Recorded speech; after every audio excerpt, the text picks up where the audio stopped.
Hi! Hello! నమస్తే. Welcome back to our channel. నేను Sirisha.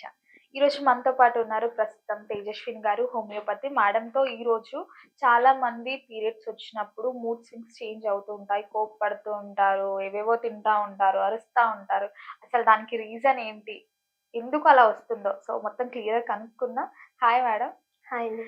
So, మనం ముఖ్యంగా మనం కూడా చూస్తుంటాం. మనం కూడా ఫేస్ చేస్తున్నాం. సో, పీరియడ్స్ టైమ్‌లో ముఖ్యంగా మూడ్ స్వింగ్స్ చాలా ఇట్లా చేంజ్ అయిపోతుంటాయి. అరుస్తుంటాం, కోప్పడుతుంటాం, జంక్ ఫుడ్ తినాలనిపిస్తాయి. ఎందుకు అట్లా క్రేవింగ్స్ వస్తాయంటారసలు? ఇదంతా హార్మోనల్ ఇంబాలెన్స్ హార్మోనల్ ఎఫెక్ట్ పైనే డిపెండ్ అవుతుంది. హ్మ్. మన పీరియడ్ టైమ్‌లో ఏం జరుగుతుందంటే, పీరియడ్ వచ్చే ముందు మన హార్మోన్ లెవెల్స్ ఫాల్ అయిపోతూ ఉంటాయి. అంటే ఈస్ట్రోజన్ లెవెల్స్ తగ్గుతాయి అప్పుడే. హుహు. అదే విధంగా ప్రొజెస్టెరాన్ హార్మోన్ లెవెల్స్ కూడా తగ్గుతూ ఉంటాయన్నమాట. హ్మ్. ఇలా హార్మోన్స్ తగ్గడం వల్ల మన బ్రెయిన్‌లో హైపోథాలమస్ ఉంటుంది. ఆ హ్మ్. హైపోథాలమస్ హార్మోన్స్‌కి రియాక్ట్ అవుతుందన్నమాట.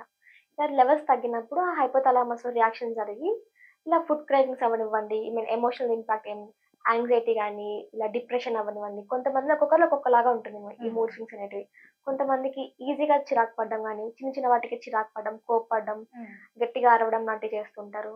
ఇంకా కొంతమందిలో ఏది మాట్లాడకుండా సైలెంట్‌గా, కామ్‌గా, డిప్రెస్డ్‌గా ఉంటారు. హ్మ్. కొంతమంది ల్యాక్ ఆఫ్ ఎనర్జీయే లేదు. హ్మ్. నీరసంగా అనిపిస్తుంటే అయిపోతుంటారు.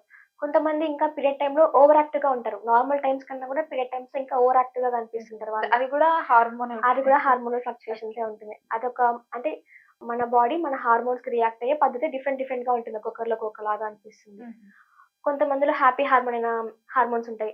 హ్యాపీ హార్మోన్స్ అప్పుడు పీరియడ్ టైమ్ అప్పుడు ఇలా పీరియడ్ హార్మోన్స్ తగ్గడం వల్ల ఈ హార్మోన్ లెవెల్స్ ఎక్కువవుతాయి వాళ్ళకి. హుహు. అలాంటప్పుడు వాళ్ళకి హ్యాపీగా అనిపిస్తుంటది ఇంకా. నార్మల్ కంటే కూడా ఇంకా పీరియడ్ టైమ్ యాక్టివ్‌గా ఉంటారు. ఇలా కూడా ఉంటారు చాలా మంది. హుహు. అందరూ పీరియడ్ టైమ్ అంటే పెయిన్‌ఫుల్‌గా ఉంటుంది. చాలా డిప్రెస్డ్, సాడ్‌గానే ఉంటదనుకుంటారు. కానీ చాలా కొంతమందిలో కూడా ఇలా హ్యాపీగా ఉంటారు పీరియడ్స్ వచ్చినప్పుడు కూడా వాళ్ళకి. హ్మ్. కొంతమందికి ఇంకా ఎలా ఉంటుందంటే పీరియడ్స్ వచ్చినప్పుడు వాళ్ళ ప్రాబ్లమ్స్ అన్నీ సాల్వ్ అయ్యేలాగా అనిపిస్తాయి వాళ్ళకి. హ్మ్. అంటే మన బాడీలో ఎక్సెస్ ఫ్లూయిడ్ బయటికెళ్ళినప్పుడు వాళ్ళకింకా ఫ్రీ హ్యాపీగా ఫ్రీ ఫ్రీగా ఉంటారు. హ్మ్. అనిపిస్తుంటది ఇలా. ఇలాంటి కండిషన్స్ ఉంటాయి. ఈ మెయిన్‌గా ఇలాంటివి ఎలా అంటే, ఈ పీరియడ్ టైమ్ అప్పుడు హార్మోన్స్ తగ్గడం వల్ల మన బాడీలో కార్టిసోల్ అనే హార్మోన్ ఎక్కువవుతుందనమాట. హ్మ్. ఈ హార్మోన్ ఏం చేస్తుంది? ఇన్సులిన్ పైన యాక్ట్ చేస్తుంది. ఇలాంటప్పుడే వాళ్ళకి ఎక్కువగా ఫుడ్ తీసుకోవాలి, హ్మ్. ఎక్కువగా తినాలి, క్రేవింగ్స్ స్టార్ట్ అవుతుంటాయి. మెయిన్‌గా జంక్ ఫుడ్ పైన తినాలనిపిస్తుంటది. హ్మ్. అన్ని జంక్ ఫుడ్స్ తినాలి, ఇలా క్రేవింగ్స్ స్టార్ట్ అవుతుంటాయి వాళ్ళకి.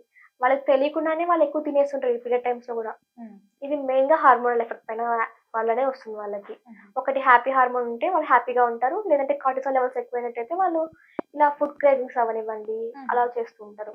నెక్స్ట్ ఇంకోటి ఇలా హైపోథాలమస్‌లోనే కెమికల్ రియాక్షన్స్ జరిగి వాళ్ళకి కొంతమందిలో యాంగ్జైటీ డెవలప్ అవుతుంది ఆ టైంలోనే వాళ్ళకి. హ్మ్. కంగారు పడడం గాని, చిన్న చిన్న వాటికి చిరాకు పడడం గాని, హ్మ్. ఇలా జరుగుతూ ఉంటుంది. మన బాడీలో ఈస్ట్రోజన్ అనే హార్మోన్ నార్మల్‌గా ఉన్నంత వరకు మనం హ్యాపీగా మన బాడీ స్ట్రక్చర్ కానివ్వండి, పోస్చర్ అవ్వనివ్వండి, హ్మ్. మన డైలీ యాక్టివిటీస్ కానివ్వండి హ్మ్. ఫిమేల్స్‌లో అవన్నీ నార్మల్‌గా జరుగుతూ ఉంటాయి. ఈస్ట్రోజన్ హార్మోన్ హ్మ్. ఉంటాయి. ఓకే. ఇన్ కేస్ ఆ హార్మోన్ లెవెల్స్ తగ్గినా, ఎక్కువైనా అప్పుడు మాత్రమే ఇలాంటి ఫ్లక్చుయేషన్ కనిపిస్తుంటాయి వాళ్ళలోని. హుహు. అందుకని వాళ్ళకి కోప్పడడం గానీ ఈజీగా హ్మ్. అలా జరుగుతూ ఉంటాయి. చాలా మందిలో ఏం చేస్తుంటారంటే కొంతమంది అప్పుడింకా ఎక్కడ లేని బాధంతా వాళ్ళకే ఉన్నట్టు ఫీల్ అయిపోతూ ఉంటారు చాలా మంది. ఆ! సేమ్ వాళ్ళు చాలా డిప్రెషన్‌కెళ్ళిపోతుంటారు. హ్మ్. నాకేదో అయితుందనేలాగా చాలా మంది చెప్తుంటారు ఇలా. హ్మ్. ఇది కూడా సేమ్ హార్మోన్ లెవెల్స్ వల్లనే. మన హ్మ్. హైపోథాలమస్ అనేది మన హార్మోన్స్ తగ్గినప్పుడు రియాక్ట్ అయ్యే పద్ధతిని బట్టి ఇది కండిషన్స్ వల్ల డిఫరెంట్‌గా ఉంటుంది వాళ్ళు. హ్మ్. కొంతమంది ఫుడ్ తినరనమాట. హ్మ్. ఇలాంటి టైమ్స్‌లో. హ్మ్. ఏ ఫుడ్ తినరు. కొంతమంది బాగా తింటుంటారు. హ్మ్. కొంతమంది అసలు టచ్ కూడా చేయరు. నాకు ఫుడ్ అంటే చూస్తేనే నాకు వామిటింగ్ వస్తుందని చెప్తుంటారు. ఇవన్నీ ఒక డిఫరెంట్ డిఫరెంట్ మూడ్ స్వింగ్స్ అనమాట పీరియడ్ టైమ్‌లో వాళ్ళకున్నటివి. హుహు. ఇది మెయిన్‌గా హార్మోన్ లెవెల్స్ అవ్వనివ్వండి, హ్మ్. దాంతో పాటు వాళ్ళకున్న స్ట్రెస్ ఫ్యాక్టర్ అవ్వనివ్వండి, హ్మ్. దాన్ని బట్టి కూడా డిపెండ్ అవుతుంది. ఒకవేళ పీరియడ్ టైమ్‌లో స్ట్రెస్‌ఫుల్‌గా ఉన్నట్టయితే వాళ్ళలో డిప్రెషన్ స్టార్ట్ అవుతుంది వాళ్ళలో హ్మ్. ఇంకా. అప్పుడే యాంగ్జైటీ గాని, యాంగర్‌గా ఫీల్ అవ్వడం గాని ఇంకా ఎక్కువవుతూ ఉంటాయి వాళ్ళలో.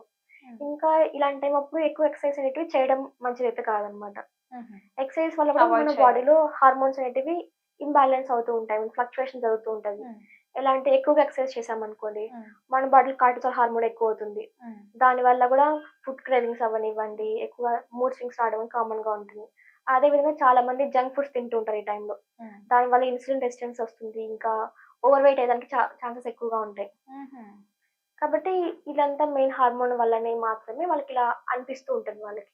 ముఖ్యంగా మేడం పీరియడ్స్ వచ్చే ముందు కొంతమందికి వామిటింగ్స్ అయితుంటాయి. కొంతమంది బ్యాక్ పెయిన్స్ హ్మ్. వస్తుంటాయి. సివియర్‌గా చాలా పెయిన్స్ ఉంటాయి. ఎందుకంటారు? మెయిన్ రీజన్ ఏంటి దీనికసలు? పీరియడ్ టైమ్ అప్పుడు ఏం చేస్తుందంటే, మన గర్భాశయం మొత్తం కాంట్రాక్ట్ అవుతుందనమాట. హ్మ్. కాంట్రాక్ట్ అయ్యి లోపల ఫార్మ్ అయిన బ్లడ్‌ని మొత్తం బయటకి పంపించేలా చేస్తుంది. In case egg sperm meet ఇక్కడ ఫెర్టిలైజేషన్ జరిగి ప్రెగ్నెన్సీ వచ్చింది అనుకుని అది బేబీ గ్రోత్ ఎలాగా చేస్తుంది. ఇది ప్రెగ్నెన్సీ రాకపోతే మాత్రమే పీరియడ్స్ వచ్చేది. కాబట్టి ఆ టైంలో ఏం చేస్తుంది, ఆ లోపల పామైన లోపల పొర మొత్తం బయటికి పంపించాలి. అలా పంపించాలన్నప్పుడు గర్భాశయం మొత్తం ఇలా కాంట్రాక్షన్స్ టైప్ లో జరుగుతుంది. ఇలా ఫోర్స్ఫుల్ కాంట్రాక్షన్స్ వల్ల కొంతమందికి పెయిన్ మైల్డ్ గా ఉంటుంది, కానీ కొంతమందికి సివియర్ గా ఉంటుంది. అప్పుడే వాళ్ళకి బ్యాక్ పెయిన్ అవ్వనివ్వండి, ఇలా లోవర్ అబ్డామిన్ పెయిన్ అవ్వండి కామన్ గా ఉంటుంది వాళ్ళకి. అంటే ఆ కాంట్రాక్షన్ బేస్ మీద డిపెండ్ అవుతుంది వాళ్ళకి పెయిన్ అనేది. ముఖ్యంగా మరి పీరియడ్స్ టైంలో ఎట్లాంటి ఫుడ్ తీసుకోవచ్చు అంటారు, ఎట్లాంటి ఫుడ్ తీసుకోవద్దు అంటారు? పీరియడ్ టైంలో మెయిన్గా న్యూట్రిషియస్ ఫుడ్ తీసుకోవాలండి. ఎక్కువ ఫ్రూట్స్ కానీ ఫ్రూట్స్ అవనివ్వండి, దాంతోపాటు ఫైబర్ ఫుడ్, ఇంకా ఫోలేట్ అంటాం, ఐరన్ రిచ్ ఫుడ్ కానీ ఫోలేట్ అంటాం. దీంట్లో ఐరన్ రిచ్ ఫుడ్ ఎందుకు తీసుకోవాలంటే మన బాడీలో పీరియడ్ టైం అప్పుడు బ్లడ్ లాస్ అవుతుంది. దీనివల్ల కూడా వాళ్ళకి నీరసంగా అనిపిస్తుంది, మూడ్ స్వింగ్స్ వచ్చే పాసిబిలిటీ కూడా ఎక్కువగా ఉంటుంది. కాబట్టి వాళ్ళు ఈ టైంలో ఎక్కువ ఐరన్ రిచ్ ఫుడ్ అయినా జాగరీ అవ్వనివ్వండి, పీనట్స్ అవ్వనివ్వండి, ఇలాంటివి ఎక్కువ తీసుకుంటూ ఉండాలి. ఇంకా leafy vegetables, fruits, cereals, millets ఇలాంటివి హెల్తీగా డైట్ మెయింటైన్ చేస్తూ ఉండాలి. దాంతోపాటు స్ట్రెస్ ఏదైనా ఉన్నట్టయితే ఆ స్ట్రెస్ని తగ్గించుకుంటూ ఉండాలి. అంటే మోడరేట్ ఎక్సర్సైజ్ మాత్రమే కన్సిడర్ చేయాలి ఈ టైంలో. ఎక్కువగా స్ట్రెయినర్స్గా ఎక్సర్సైజ్ చేయకూడదు. అదేవిధంగా స్లీప్ ప్యాటర్న్ కూడా ప్రాపర్గా మెయింటైన్ చేయాలి. ఇలా స్లీప్ డిస్టర్బెన్సెస్ వల్ల కూడా వాళ్ళకి పీరియడ్ టైం కూడా మూడ్ స్వింగ్స్ వస్తుంటాయి వాళ్ళకి. ప్రాపర్గా స్లీప్ లేకపోయినా కూడా proper wake up and sleeping time 2 ప్రాపర్‌గా ఉండేలాగా చూసుకోవాలి. ఇలా లేకపోవడం కూడా వాళ్ళకి ఇరిటేషన్‌గా అనిపిస్తూ ఉంటది. మార్నింగ్ లేవగానే కోప్పడుతూ అనిపిస్తుంటది. ఇలా చాలా మందికి ఉంటదనమాట. మరి ఏ ఫుడ్ అవాయిడ్ చేయమంటారు? ఈ ఫుడ్ తినొద్దు అంటే ఏ ఫుడ్ చెప్తారు? మెయిన్‌గా అవాయిడ్ చేయాల్సింది జంక్ ఫుడ్ అనమాట. పిజ్జా, పేస్ట్రీ, బర్గర్స్ ఏవైతే ఉన్నాయో అవి అవాయిడ్ చేయాలి. దాంతో పాటు ఇంకా ప్యాకెట్ ఫుడ్స్ అవ్వనివ్వండి, చిప్స్ అవ్వనివ్వండి, మైదా ప్రొడక్ట్స్ అంటాం. ఇవన్నీ అవాయిడ్ చేస్తూ ఉండాలి. దాంతో పాటు ఇంకా వాళ్ళు ఒమేగా 3 ఫుడ్స్‌ని ఎక్కువ కన్జ్యూమ్ చేయాలనమాట. ఈ టైంలో ఫిష్ అవ్వనివ్వండి, ప్రోటీన్ ఫుడ్ ఏదైతే ఉంటుందో అది ఎక్కువ కన్జ్యూమ్ చేస్తూ ఉండాలి. మనం ముఖ్యంగా కొంతమందికి బ్లీడింగ్ టైమ్స్‌లో స్మెల్ వస్తుంటది. బ్లడ్. సో ఎందుకంటారు అది? దేని రీజన్ అది? ఫుడ్ వల్లనా? లేకపోతే ఇంకేమైనా ఎఫెక్ట్స్ వల్ల? రిలేటెడ్ గానే ఉంటుంది దీనికి కూడా. కొంతమందికి ఎలా అంటే పీరియడ్ టైమ్ అప్పుడు ఎలాంటి స్మెల్ ఉండదు, బ్రైట్ రెడ్ గానే ఉంటుంది. కానీ కొంతమందికి లాంగ్ డ్యూరేషన్ తర్వాత పీరియడ్స్ వస్తాయి కదా, 3 మంత్స్‌కి 2 మంత్స్‌కి అలా పీరియడ్స్ వచ్చినప్పుడు ఆ డ్యూరేషన్‌లో వాళ్ళకి ఏమంటుందంటే మొత్తం ఎండోమెట్రియం మొత్తం మరి అరేంజ్ అవుతుంది. ఇలా ఇంత 2 మంత్స్ మొత్తం బయటికి రావాలన్నప్పుడు వాళ్ళకి టైం పడుతుంది. పెయిన్‌తో పాటు అది కలర్ చేంజ్ అవ్వడం కానివ్వండి, స్మెల్‌తో కూడుకొని ఉంటుందన్నమాట. కొంతమంది ఇన్ఫెక్షన్స్ వల్ల కూడా ఇలా పీరియడ్ టైమ్ బ్లడ్ స్మెల్ వస్తూ ఉంటుంది. లేదంటే ఇంటర్నల్‌గా ఫైబ్రాయిడ్స్ అవ్వనివ్వండి, ఏదైనా ఎండోమెట్రియోసిస్ ఏదైనా కండిషన్ ఉందనుకోండి, అలాంటి టైమ్స్‌లో కూడా వాళ్ళకి పీరియడ్ టైమ్ అప్పుడు స్మెల్ అనేది వస్తూ ఉంటుంది. ముఖ్యంగా కర్డ్ తింటే కూడా స్మెల్ వస్తుంది అని అన్నారు. అది జస్ట్ ఒక మిత్ మాత్రమే. అదేం కర్డ్ వల్ల పీరియడ్ ఎఫెక్ట్ అవుతుందనేది ఈ నాన్ వెజ్ కూడా చికెన్, మటన్ కూడా అన్నీ తినొచ్చు. ప్రోటీన్ ఫుడ్ అంతా తీసుకోవచ్చు. కర్డ్ వల్లనే పీరియడ్‌కి చాలా మంది చెప్తుంటారు, కర్డ్ తింటే పీరియడ్ టైమ్స్‌లో స్మెల్ వస్తుందని. అలా కర్డ్‌కి స్మెల్‌కి రిలేషన్ ఏమి ఉండదు. ఇంకా కర్డ్ కూడా మంచిది, ప్రోబయాటిక్ కాబట్టి ఆ టైంలో. ముఖ్యంగా మేడం మనకి పీరియడ్స్ అంటే 5 డేస్ ఖచ్చితంగా ఉంటాయి. సో 3 డేస్ కొంతమందికి ఓవర్‌గా ఉంటది. 2 డేస్ అవ్వదు. కానీ మాక్సిమం ఎన్ని డేస్ అవుతే బావుంటుందంటారు? మాక్సిమం అది కొంతమందికి 1 డేలో కూడా అయిపోతుంది. ఫస్ట్ డే ఒక్కరోజు బ్లీడింగ్ ఉంటుంది. సెకండ్ డే నుంచి అసలు బ్లీడింగ్ కనిపించదు. కొంతమందికి 5 తర్వాత కూడా కనిపిస్తా ఉంటుంది. కొంతమందికి 3 వచ్చి 4థ్ డే నార్మల్, 5థ్ డే నార్మల్ వరకు ఉంటుంది. సో ఎట్లా ఉంటే బావుంటది? నార్మల్ 3 to 5 డేస్ కానివ్వండి, 5 to 7 డేస్ నార్మలే అంటాం. ఇది డ్యూరేషన్ అది ఎలా ఉన్నప్పటికీ క్వాంటిటీ ఆఫ్ బ్లడ్‌ని కన్సిడర్ చేయాలి. కొంతమందికి కొంచెం బ్లడ్ మాత్రమే వస్తుంది, కానీ 7 డేస్ వరకు బ్లీడింగ్ అవుతుంది. కొంతమందికి హెవీగా బ్లీడ్ అవుతుంది, కానీ 2 డేస్, 3 డేస్‌కి అయిపోతుంటుంది.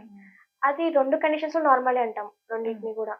ఇంకొకటి ఒక చిన్న క్వెషన్ ఏంటంటే, పీరియడ్స్ టైమ్‌లో ఫస్ట్ డే రోజు హెడ్ బాత్ చేస్తే ఏదైతే ఫ్లోయింగ్ ఉందో అది కొంచెం తగ్గిపోతుంది అని అలా ఏముండదండి. అంతా జస్ట్ ఊరికనే చెప్తుంటారు అంతే.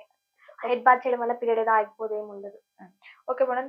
మాకున్న డౌట్స్ అన్ని, పీరియడ్స్ మీద ఉన్న డౌట్స్ అన్ని క్లియర్ చేసినందుకు థాంక్ యూ సో మచ్.